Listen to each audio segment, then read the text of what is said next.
This book sold suits, books, and even entire houses. It was the Sears and Roebuck catalog, and when it landed on black families' porches, it turned something that used to be a ritual of humiliation into something closer to dignity. So join us today for the untold story of how a simple catalog accidentally fought Jim Crow.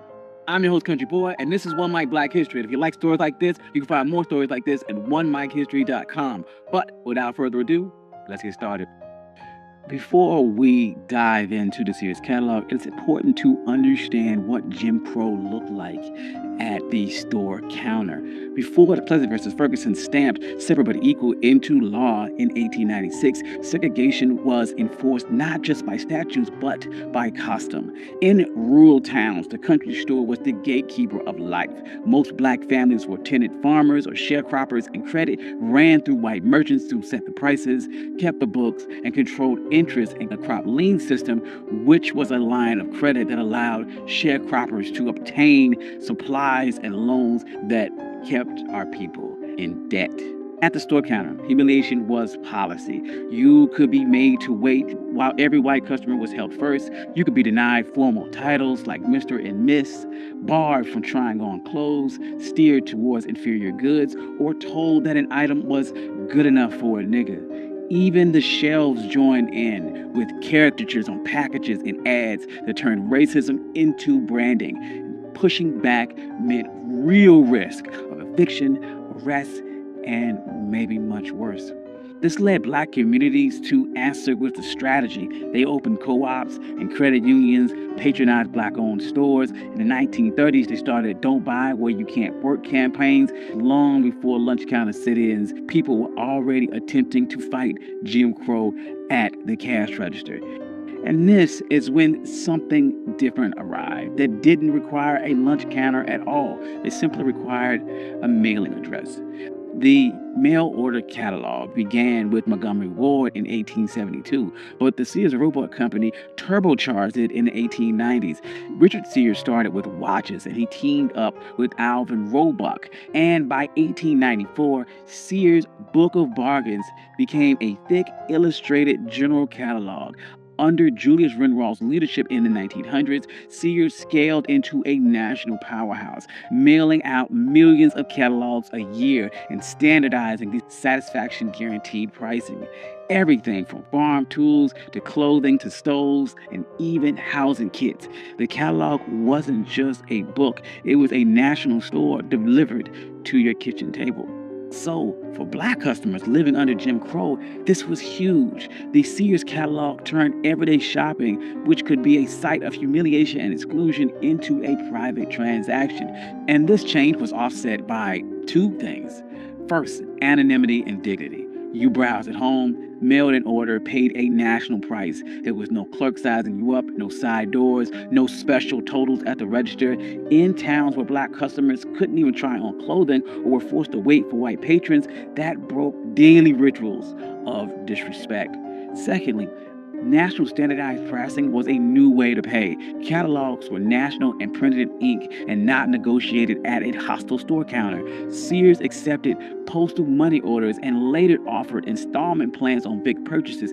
These workarounds circumvented banks or merchants that denied fair credit or charged punishing crop lien terms.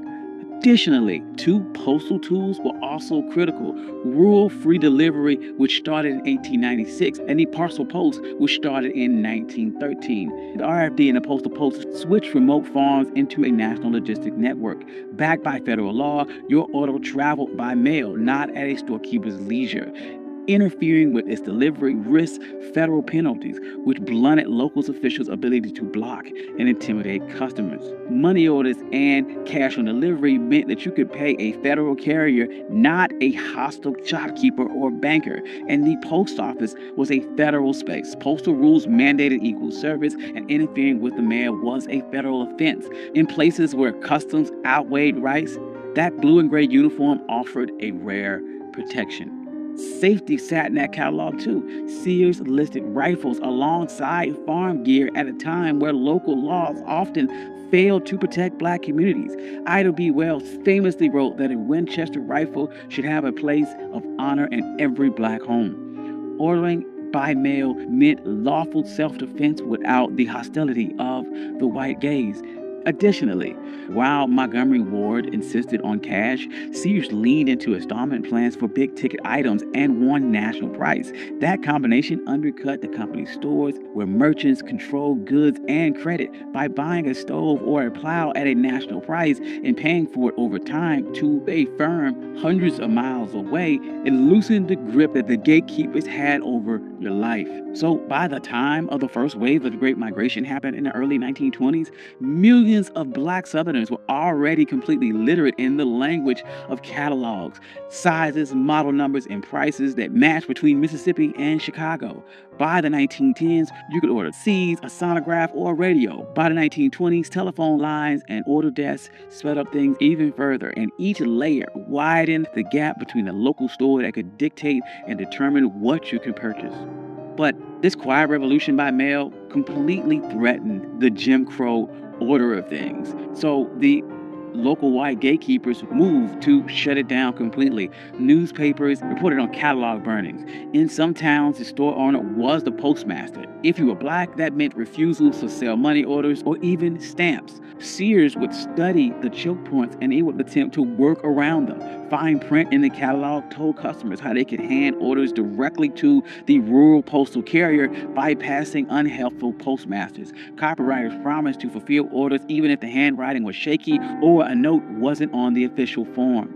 So a smear campaign followed. As mail order shopping cut into that local control, opponents spread racist rumors that Sears and Montgomery Ward were owned by black people to scare off white customers. The companies would push back, printing photos of their founders, offering rewards to anyone who could trace back the lies. But facts mattered very little in the Jim Crow economy, where intimidation and retaliation was common.